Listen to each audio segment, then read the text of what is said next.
अक्सर एक परिवार में ऐसा देखा जाता है कि एक पिता अपने बच्चों की सारी इच्छाओं, सारे ख्वाबों को पूरा करने के लिए अपनी सारी इच्छाओं और ख्वाबों का त्याग कर देता है। वो अपने परिवार के लिए हर वो चीज़, हर वो सपना पूरा करना चाहता है जो उस इंसान के परिवार को पसंद है, खास तौर पर बच्चों को। लेकिन ऐसा बहुत कम देखने में आता है जब बच्चे अपने माता पिता की इच्छा को पूरा करने के लिए अपनी इच्छाओं और अपने ख्वाबों का त्याग कर दें। लेकिन ये वही दुनिया है और इस दुनिया में रहने वाले ये लोग भी वही हैं जहाँ पर इस तरह के लोग आज भी एग्जिस्ट करते हैं।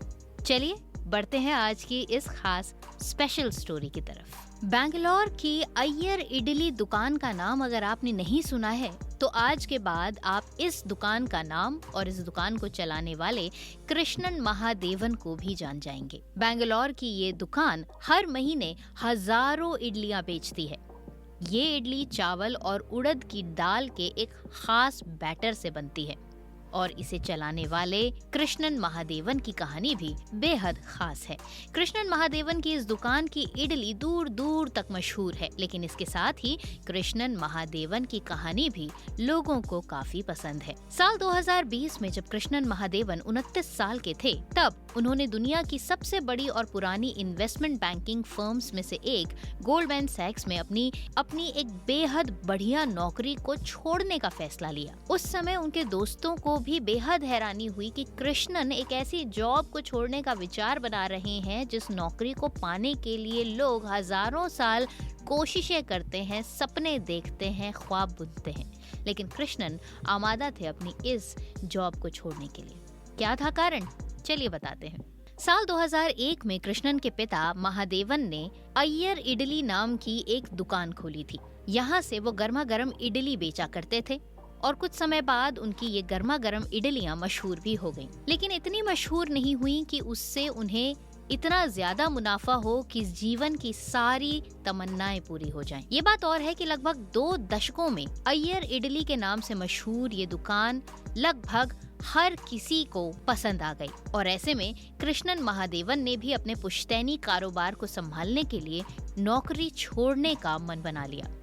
लेकिन उन्होंने नौकरी तब छोड़ी जब उनके पिता का देहांत हो गया और उनके ऊपर इस खानदानी बिजनेस को संभालने का प्रेशर आया। चाहते तो कृष्णन उस समय इस काम को छोड़कर अपनी नौकरी को ही कंटिन्यू कर सकते थे, क्योंकि अच्छे खासे पढ़े लिखे थे वो और उनके पास सबसे पहला ऑप्शन और मौका यही था कि वो अपनी नौकरी को कंटिन्यू करते और उस पर शायद कोई सवाल भी नहीं उठाता। लेकिन बावजूद इसके कृष्णन ने अपने पिता के सपने को पूरा करने का मन बनाया और उनके सपने को एक ऐसे मुकाम तक ले जाने का साहस किया जिसको लेकर उनके पिता आज भी उन्हें शाबाशी दे रहे होंगे। आज की डेट में कृष्णन एक सफल बिजनेसमैन के तौर पर पहचाने जाते हैं और उनकी अय्यर इडली बैंगलोर में हर किसी को पसंद है। ये एक बहुत ही छोटी सी दुकान है। इसकी कहानी साल 2000 में शुरू हुई थी। तब कृष्णन के पिता घर पर इडली और डोसा का सिर्फ बैटर ही बनाया करते थे और इसे आसपास की दुकानों में बेचते थे।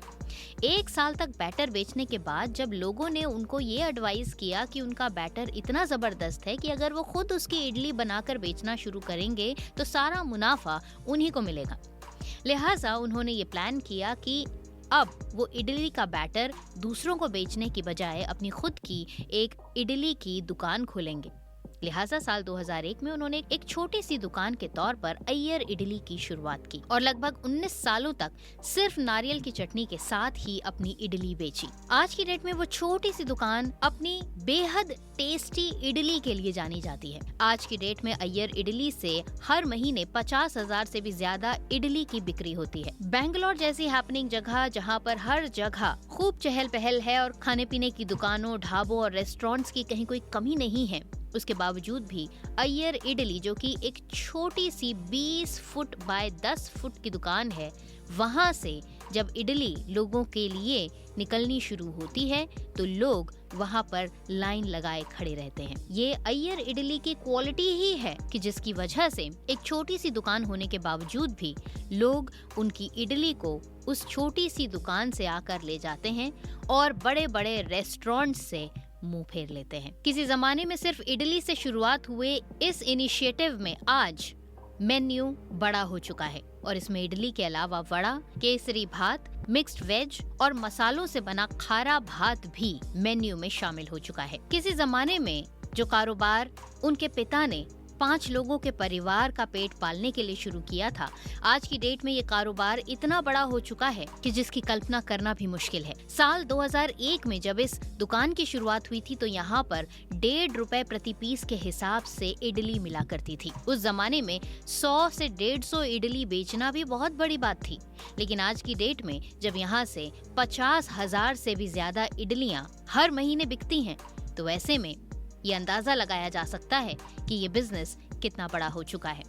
वो कहते हैं ना कि एक अच्छे काम की, एक अच्छे और सफल व्यवसाय की शुरुआत कुछ प्रेशर से जरूर होती है, लेकिन अगर आपने इस प्रेशर को झेल लिया तो धीरे धीरे करके आपका सफल होना निश्चित है।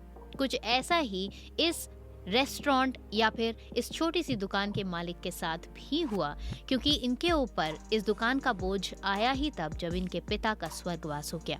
उस समय इस दुकान को चलाने की पूरी जिम्मेदारी उनके और उनकी माँ के ऊपर आ गई और अब ये दौर था जब उन्हें ये फैसला लेना था कि उन्हें अपनी जमी जमाई नौकरी करनी है या फिर परिवार के, या यूं कहें कि अपने इस पुश्तैनी कारोबार को संभालने की ज़रूरत है। तो उन्होंने ये फैसला लिया कि वो नौकरी को छोड़कर अपने पिता के ख्वाब को पूरा करेंगे। उम्मीद है आज का ये वीडियो आपको पसंद आया होगा और मोटिवेशनल भी लगा होगा उन बच्चों को जिन्हें लगता है कि वो अपने माता पिता की इच्छा को पूरा करने के लिए कोशिश कर रहे हैं लेकिन सफल नहीं हो पा रहे हैं। बहुत सारी दिक्कत और परेशानियां कृष्णन महादेवन को भी आई थी, लेकिन उन्होंने उन मुश्किलों को दूर करते हुए लगातार अपने इस काम को आगे बढ़ा कर रखने की कोशिशें जारी रखी और आज की डेट में वो एक सफल एंटरप्रेन्योर के तौर पर जाने जाते हैं। आज के इस वीडियो में बस इतना ही। अगर वीडियो आपको वाकई पसंद आया है तो चैनल को जरूर सब्सक्राइब कर लीजिए और वीडियो को ज्यादा से ज्यादा शेयर कीजिए। नमस्कार।